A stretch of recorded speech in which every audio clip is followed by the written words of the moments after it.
Our next guest was one of the many NHS staff who worked tirelessly on the front line throughout the pandemic. So when Eileen Allen discovered that a motorhome of her dreams on eBay last month, she absolutely loved it. She thought she'd finally be able to treat her family to a much-needed holiday. But sadly, things weren't as they seemed, as the advert Eileen saw was actually part of a sophisticated scam designed to steal thousands of pounds from Eileen's bank account. After losing money to the scam, Eileen is now on a mission to warn others. She's here today to share her story alongside our scam expert, Jenny Radcliffe. Welcome to both of you. I mean, it's absolutely devastating when you read this story, but let's just go back in time because you'd been working so hard and you just wanted to treat your family to a holiday so they didn't have to spend too much money. They could go to a motorhome and enjoy a holiday. Yeah, that's right. So, I found this motorhome on eBay. Yeah. And I messaged them, and they didn't reply. So I rang the mobile number that they'd given. So I said, would you take 26,000? So she said, well, actually, I've got a dealer that's offered me that, but I'd much sooner it go to a family where they can enjoy it because I've lost my husband. I'm 78 years old. I'd sooner a family have it enjoy it. The only thing is, the dealer, as I said, he'd give me a deposit, so I'm going to go with the dealer.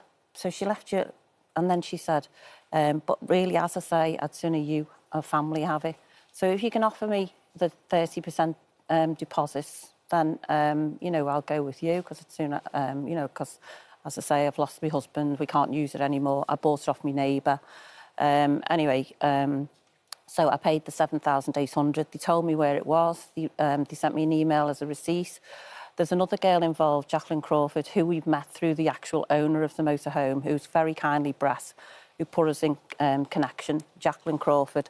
She lives in Northern Ireland. So who is she? Did she get scammed as well? In the same time I got scammed, she was being scammed by the same people. Oh. The thing, I read this, Eileen, last night, and the thing that struck me was this. You used to read some scams and you go, oh, how did you walk into that? It was so sophisticated, but also so simple that you can see how you went on eBay to make a genuine purchase. So is that where the scam came from? The fact that they didn't reply to you, you then got in touch with them direct, and that's where the scamming can... So that's their plan all along, right? Yes. So they're using mobile numbers so you can contact them out of sight. So that's one of the main things. But since it happened, I paid 7,800. She sent me a receipt. She told me where it was being stored. The reason why we couldn't go and see it, because she was an old woman. Her son, George, through his work pattern, he couldn't let us see it. She told where she lived, it was registered with 3 people. So she mentioned her daughter, her son, George, and herself. So her husband had died. So she's got this elaborate story. She didn't stall in any of the conversation. Anything I asked, I even said to her at one point, can I bring the money up to you rather than give you... What did she say? She said, oh, love, I'm 78 years old. I can't possibly have all that much money. And when you think about an old woman, really... They like cash, don't they? Really, it's money laundering. That's the reason why she didn't want me to bring the money up. Right. She doesn't want that to happen. But you can see the tentacles of this, how much bigger it was than just this one incident, and how well rehearsed they were. They were ready with anything that Eileen had to say, probably because they've done this scam hundreds of times and practiced it dozens of times, and when it's fallen down and someone said an objection, now they know what to say. Yeah. So this script is going to catch someone sooner or later. So you actually handed over more money after that as well? So on the Friday, she rang me up crying at 9:30. Now, remember, Jacqueline's in the background in Northern Ireland. Apparently, she rang her up at 9 o'clock in the morning crying. So pretend that she was crying, visualise that she's crying all the time, and she's done this to Jacqueline. So she's got Jacqueline to pay a further 5,500. Yes. And now she's ringing me. So she's been crying an awful lot through the night. And then she says, the thing is, because it was slow, the money going through, I was ripped off by the gypsies, a couple of years ago when I was selling the further motorhome. So she said, and I'm so frightened. That's what she said? Yeah, this is what she's saying to me. So I'm so frightened, I'm going to give you the money back. So send me your bank details, I'm going to give you your money back.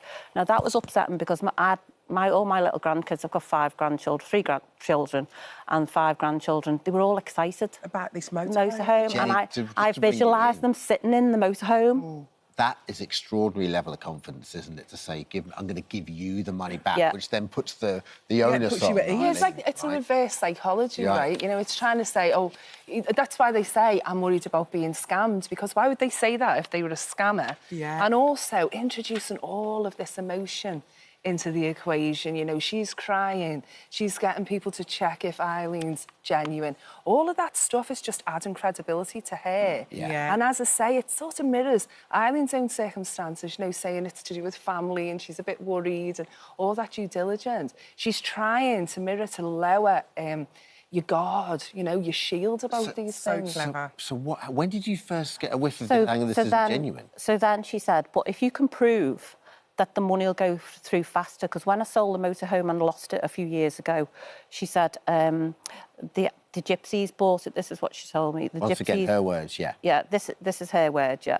The gypsies bought it off me. I don't like the fact that she's even saying that word. Exactly, yeah. Like it. Yeah, so the gypsies bought it off me. She said, but they said it'll take 2 hours to reach your bank accounts, which was her bank account, and it didn't reach my bank account. And when I got in touch with the police turned around and said, it's a civil matter, so it's nothing to do with us. So remember, she's crying to me, telling me all this story. And then her son came on, George, but to Jacqueline, do you remember in Northern Ireland, Jacqueline, George was the dead husband. I'm exhausted. Exactly. Oh, think how I can't believe this. So I paid 2,200. Oh, no, but Jacqueline then paid the 5,500. So at the same time, she rang Jacqueline first thing, then me. Did you get the money back at all? I haven't got all of it back, no. But I mean, when did you realise this was happening? So she carried on contacting me throughout the day, and then we went to look for a field where we were going to put it. It was in a farm, actually, in Greasby Biles. And then a little bit later on, I said, oh, somebody was mentioning about a tracker. She told me who to keep the insurance with the tracker. She knew everything, who the insurance I should have. And then she said, oh, by the way, Eileen, that money never went into the Nationwide accounts. So you I then thought, check your that's account. so I The checked penny it. drop there. So I checked the Nationwide. But actually, while I was on the phone to the Nationwide, the woman rang me. So I said to the Nationwide, will you stay on hold while I'm speaking to her? Because, you know, it's I don't know whether something's going on here. And he said, yeah, OK. So I spoke to the woman and then spoke to Nationwide, and they said, yes, the money definitely went. It went at, I think it was around 1-ish. That was the moment. And then I realised, so I rang her then back and I said, I'll give you my bank details. Can you please transfer the money back to me? And that was the end of it. Yeah, you never heard from her again. No. So Jenny, firstly, can the police get involved here or not? Well, it depends. The response for all these things is varied, whether that's from the apps or from law enforcement for anyone else. It depends on the circumstances. What you have to understand is how many of these things are going through. You know, law enforcement, drinking from a fire hose, how can you possibly keep track of them all? So there's priorities, and it depends on the traceability. And that's why it's important to stay on the app. Right? So in other words, so what can people watching this that are kind of seeing this story, and it's a very you know, normal thing that Eileen did, what should they do to guard against this? So, first of all, research that listing, right? Look at the history. How long's it been on there? Is it on anywhere else? Do what we call a reverse image search on a search engine. So, you know the way you can look up any word? You can look up images. I didn't know you could do that. You can cut and paste an image into a search engine and it will look for that image, and that will show you if it's used anywhere else. That's brilliant. You can also check for motor vehicles. You can check history. There are lots of sites with history checks for cars and motor vehicles. For about £10–15, you might be able to find some details of that. Check out the seller. Do they sell much? Have they got a history? What's their feedback like? But most of all, if it's too good to be true, if it's a great bargain, stop, don't react in the moment, pull back, talk to a few people and double check. Don't move any money off the app, right? Because what happens is if something like this happens to Eileen, you want that app in your corner. And if you move off, traceability is more difficult, and they can kind of decide whether or not they're going to really back you up, even if morally they always should, you know? Well, a spokesperson from eBay did get in touch. We strongly recommend that anyone buying a vehicle on eBay view it in person before transferring any money. In the very rare instance that one of our users is a victim of a scam, we advise them to report it immediately to the local police force, Action Fraud and eBay. In this case, we can confirm we have taken action against the seller. Barclays got in touch, and a spokesperson and said to them, we have every sympathy with our customer who has been the victim of an online purchase scam. We explained the payment would be cancelled and urged them not to proceed with further payments unless the vehicle had been viewed in person. Regrettably, our customer did not heed the advice given and chose to proceed making another payment the same day. That's what happened. I didn't make another payment the same day. I made it the next day when she rang up crying. Yeah. Yeah. So, so the point being, as Jenny said, you know, you've got to... Don't listen to them when they put an email down. The actual eBay actually knew this was a scam. Yeah. They'd been informed on the 27th at 9 o'clock in the morning that by the real owner, Brett, who kindly put me and Jackie together, and they said, this is a scam. Somebody's going to lose the money. Please remove it. And it was not removed till the next day when I reported it I think that at 10. Of course. eBay need to take responsibility because me and Jacqueline, we've become eBay detectives. Eileen, you've helped so many people by just coming on this show today. So many people who have seen this and it's a cautionary tale. Yeah. So thank you for doing that, Eileen. And thanks, Jenny. Could I just say thank you? Hello to M1, everyone in M1 and patients and staff. Of course. Thank you. Thanks. Oh, thank you, Eileen.